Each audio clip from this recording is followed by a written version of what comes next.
Sagantaa BBC Afaan Oromooti nu waliin tura.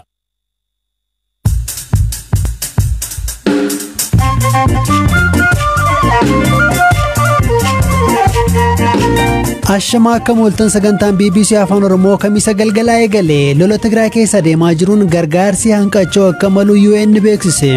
More than 600,000 people. Naannoo Tigraay keessa namoonni 600,000 ol ta'an kan yeroo yeroon dhaabbilee gargaarsaa fi mootummaa irraa gargaarsa guutuu argatan jiru. Lammiileen Itoophiyaa lola kana baqachuun Sudaanitti baqatan 10,000 caaleera. Haala akkamii keessa jiru? Namoota baqatan keessa kanneen miidhaan irra ga'ee jiru. Maanguddoon guyyaa 2-3 miilaan adeemanii dhufan jiru. Paarlaamaan Itoophiyaa ammoo aangawoota TPLF irraa mirga addaa mulqeera. Dhukaasa fannoo diimaaratti baname hiriira TPLF balfuun bahamee fi kaanillee qabna. Sagantaa kana ammayyuu taana isiniif dhiyeessa.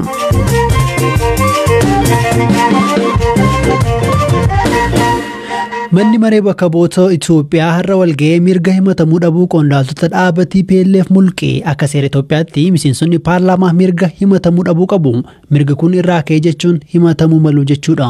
Murteen kun erga torban darbee paarlaamaa naannichatti labsii muddamaa labsee fi bulchiinsi yeroo akka hundaa'u murteessuun hooggansa naannichaa diigee booda dhagahame. Torban darbee galee mootummaan federaalaa hooggantoota TPLF ajaja mootummaa federaalaa kabajuu dhaban jedhe waliin waraana seeneera. Asli galgaloo bal'inaan nutti himti.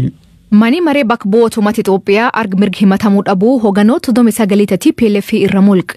Namoota 39 irra mulqan keessaa pireezidantii naannoo Tigraay Dr. Dabratsiyoon Gabra Mikaa'el, hoogganaa kooppareeshinii Sukaaraa Kadurii Abbaa Isaayee fi ministeera kominikeeshinii Kadurii Geetaachoo Radaa akka gabaasa faanatti warri kun yakkoota daddaatiin waliigalaan shakkamee jedha abbaan alangaa. Yakkoota himataman keessaa warri kun meeshaa waraanaa hidhatanii raayyaa ittisaa waraanee jedha gabaasichi. Duraanii yoo miseensa paarlaamaa taate mirgi himatama dhabuu qabda. Amma mirgi sun irra mulquun hamatamanii hidhamuu danda'anii jechuu. Sanbaata dabree manni maree federeeshinii walga'ii ariifachiisaatiin naannoo Tigraayitti bulchiinsi yeroo akka hundaa'u murteesse. TPLF waggoota 27 bulchitee dhaabbi tokkichi ministeerii muummee Abiy Ahmad ijaaree dhaabba dhaadhinaa makamuu diduun isaanii in yaadatama. TPLF'n filannoo biyyaalessaa sababa weerara COVID-19 hin dheereffamu mormite jilam kadabree filannoo naannoo fi gaggeessitee akka injifatti ibsiti. Ammoo mootummaan federaalaa filannoon sun bu'uura seeraa hin qabdu jettee fudhachuu diddee hariiroo mootummaa naannoo Tigraay waliin qabdu addaan kutti. Eegi suni hariiroo mootummaa federaalaatiif mootummaan naannoo Tigraay amaachaa dhufti. Torbaan dabree humnooti nageenya naannichaa buufata raayyaa ittisa biyyaa irratti haleela banee jedhanii waraani ka'e. Mootummaa federaalaa kaayoon opereeshinii naannicha keessa deemuu jirtu olaantummaa seeraa kabachiisuu fi hoogganoota TPLF badii isaanii seera dur dhaabuu fi jedhe. Mootummaan naannichaa ammoo mirgufiinuuf bulchuu keen sarbuu fi humnaan nu jilbiinfachiisuuf jedhee himate. Torbaan dabree eegii waraanii labsamee mani maree bakka bu'oota uummataa naannoo Tigraay keessatti labsii yeroo muddamaa kajjijaaf turu labse.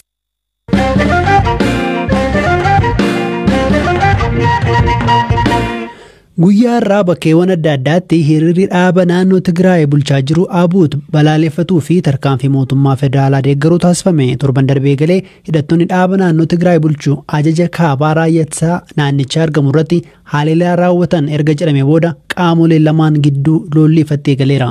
Magaalonni godina Harargee Bahaa, godina Jimmaa, Bunnoo Beddellee, naannoo Somaalee fi naannoo Sidaamaa bakkeewwan hiriirri taasifame keessaati. Jiraattota hiriira ba'an keessaa muraasa dubbisneerra. Ana gummaarraa kan magaalaa tokkorraa nu fe'an balaayeessan magaalaa garoonatti gaggeeffamaa jiru adda ajaa'ibsiisaa ittisa raayyaa keenya bukkee dhaabbachuudhaaf haalli namni magaalaa garoonatti ba'ee jiru waan bal'aa isaatti fi waan dinqisiisaa waan ta'edha. Namoonni dargaggoon, qeerroon, qotee bulaan, dubartoonni tokko utuu hin hafiin bifa cimaadhaan irratti argamee jira jechaadha. Yaadannoo inni agarsiisaa jiru bukkee ittisa raayyaa keenyaa hin dhaabannaa, TPLF'n hin balaaleffannaa. ዳንኤል ሹምባሻ ይባላል ሐዋሳ ነዋሪ ህዋት በመከላከያ ላይ ዳንኤል ሹምባሻን jedhama jiraata magaalaa Hawaasaati Alella TPLF raayyaa ittisa biyyaa irratti fudhate hordofee tarkaanfii mootummaan federaalaa fudhachaa jiru sirriidha nutis raayyaa wajjin jirra ergaa jedhu qaba hiriirichi ani akka nama tokkotti osoo raaraan furame anaaf rakkoo hin qabu garuu waan barfate natti fakkaata በሰላም ብትፈታ ምንም ችግር የለውም ግን ዘግይቼ ይመስለኛል መቃፎ ፋልማቲ ቢል እንደደማ ይሪረና ካባኔ ረከትራ ዳያ ሲሳን ከኛን ጀላቱ ቀሙ ዳበረችን ከነዚህ በላለ ሰነራ ዳቶከን ከኛ ዩኛ ታረዱ ባረመለ ዋና ነው ሲንበይ ነው ተዳይረ ዲረኝ ዳቶከን ከኛ ነው ኩታተራ ዳቶከን ከኛ ነው ኩኤራ መጣ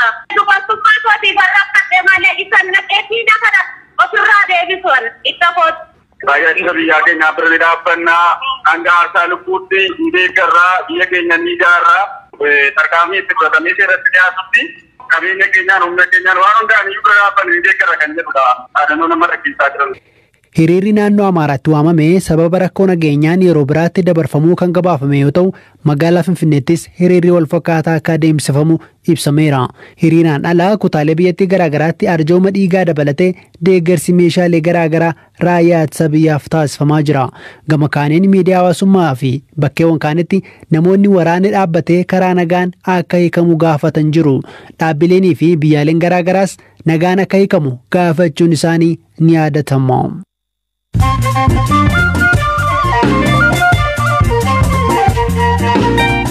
Amma mooduuwwan gaggabaabaan sinitti Amnesty International bakka Maayikaadaaraa jedhamutti lammiileen nagaa dhibbatti tilmaamaman waan qara qabuun ajjeefamuu mirkaneessu ibse. Ibsa dhaabbatichi galgala kana baaseen kunneen lammiilee hojii guyyaa hojjetanidha jedheera.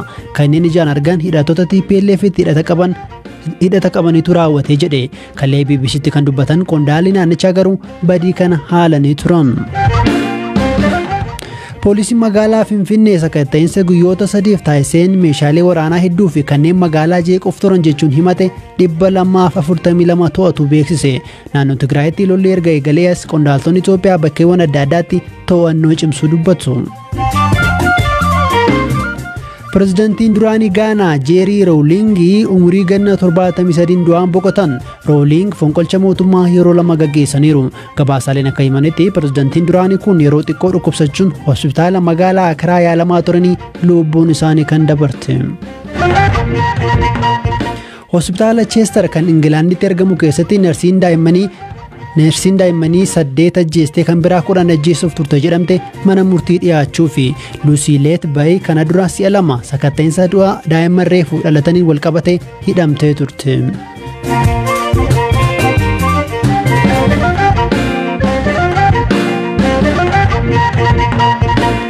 Oduu biraatan dhaabbileen gargaarsa namoomaa kennan lola naannoo Tigraay keessa deemaa jiruun lammiilee gargaarsa fedhaniif deeggarsa taasisuu rakkachuu himan. Dhaabbanni biyyoota gamtoomanii lola deemaa jiruun lammiileen balaaf saaxilamuu ibsuun hanqinni nyaataallee mudachuu akka mulu ibseera.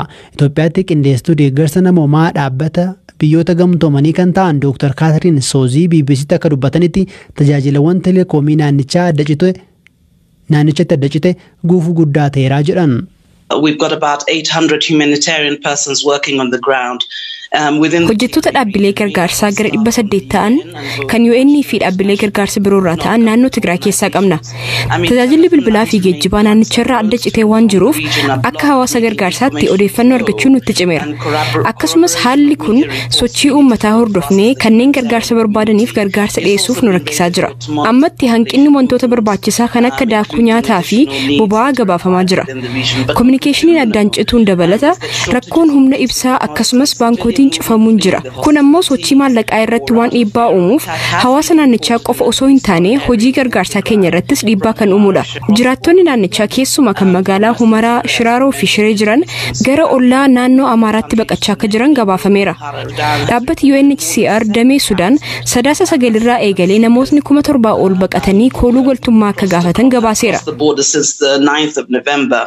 Durumaa namoonni gargaarsa barbaadan hedduun naannicha keessa akka jiran kan himan Dr. Kaatiriin haala amma jiru garuu hojii gargaarsa irratti dhiibbaa akka uumaa jiru himaniiru.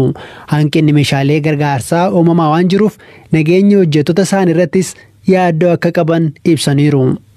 Tigray region is already home to more than 600,000 people who receive regularly. Naannoo Tigraay keessa namoonni 600,000 ol ta'an kan yeroo yeroon dhaabbilee gargaarsaa fi mootummaa irraa gargaarsa guutuu argatan jiru.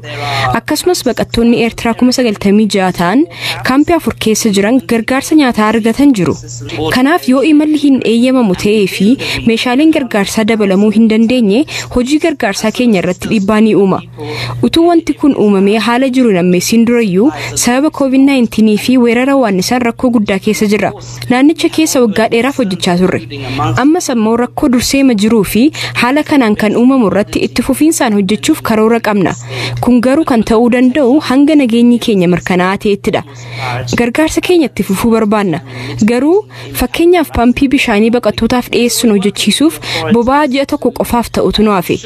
Kanaaf wantoota gargaarsaaf barbaachisan irratti hanqinni uumamaa jira.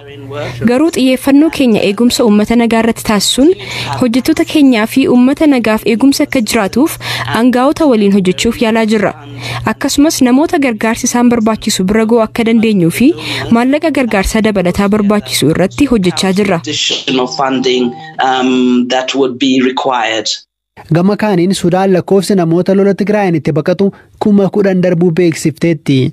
BBC waliin turtii kan taasisan Koomishinarri Baqattoota Sudaan Alsir Khalid lakkoofsi baqattoota guyyaa guyyaatti dabalaa jiraachuu ibsan. Haa ta'u malee deeggarsi laafaa ta'uu dubbatan. Now we are on the ground, we have more than 5,000 in one side and still people are coming. Amma lafa baqattoonni dhufan jirra. Addana qofa namoonni 5,000 ol jiru. Kun buufata tokko qofaadha. Ammallee uummanni dhufaa jira. Torban tokko keessa baqattoonni 20,000 ol daangaa ce'anii seenu jennee karoorsineerra. Daangaa Kasalaa fi bakka kaanittis buufanni jira. Kaleessaa fi har'a qofa namoota 1,100 ol simanne. Nutis qondaaltonni asii haala jiruun yaaddofneerra. Namoonni daangaa ce'anii kolugaltummaa akka gaafatan daangaa keenya banneerra. Deebiin kennamaa jiru garuu laaffataadha. Nyaanni hin jiru, dahoon hin jiru. Giddugalli nuti qabnu xiqqaadha. Giddugalli kun namoota 300 qofa simata. Kan amma qabnu garuu baqattoota 5,000 olidha. Haala baqattoonni irra jiran kan gaafataman Alsir Khalid kanneen miidhaman jiraachuu himu. Dabalataan lammiileen biyyattii kanneen Itoophiyaa irratti baqataniif deeggarsa taasisanis gahaa akka hin taane himan. Namoota baqatan keessaa kanneen miidhaan irra ga'ee jiru. Maanguddoon guyyaa 2-3 miilaan adeemanii dhufan jiru. Kan dhukkubsatan kan miidhamanis keessa jiru. Loltoonni Itoophiyaa muraasni miidhamanii dhufanis jiru. Ta'us dhaabbilee gargaarsaa naannoo Kasalaa jiran irraa deeggarsa quubsaa argachaa hin jirru. Haa ta'u malee lammiileen Sudaan duriyyuu arjaadha. Gaafa keessummaan dhufe kanneen dursanii simatan lammiilee Sudaanidha. Kaleessa qonnaan bultoonnii fi kaan waan qaban baqattootaaf qoodaniiru. Nyaata lafa ciisan kennaniif. Haa ta'u malee humni lammiilee Sudaan as jiran laafaadha. Hiyyeeyyeedha. Bakkichis fagoodha. Because they are poor people and in remote areas and they don't have much.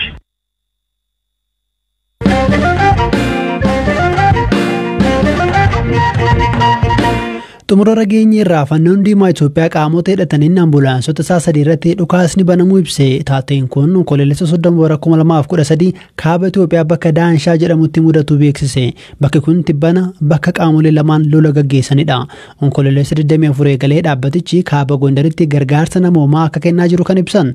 Itti gaafatamaan dhimma sabquunnamtii dhaabbatichaa Dr. Salamoon Alii haa ta'u malee haleellaa raawwateen lubbuu namaa irratti miidhaan dhaqqabee akka hin jirre ibsaniiru. በሰሜን ጎንደር ላይ ከ10 በላይ አምቡላንሶችን አሳትፈን ካባ ጎንደርት አምቡላንሶታ ኩደኔ ኦል ቦባፍኔ ፊ ቶሎልቶቲ ኬኝ ድግደመታን ሰበቢ ወልት ቡንሰ ከናን ነሞተ ሚደመን ገረ ሆስፒታለት ደደብሱ ፊ ወላንሰ ከን ወረቶ ጀቻ ጅሩ አምቡላንሶቲ ኬኝ ሰዲ ሁመራ ፊ ዳንሻ ግዱት ነሞተ ሚደመን ኡቱ ደደብሰኒ ሂደቶታን ኑካስኒ ረቲ በነሜራም ተውስ ቶሎልቶኒ ኬኝ አሌላ ከናን ሚዳን ረገ እንጅረኒ ሚዳን ኮንኮላታ ሰዲ ረገ ጉዳሚቲ Kanaaf gara tajaajilaatti deebi'uu danda'u. Wanta uumame kana qaama lamaaniifuu beeksifneerra.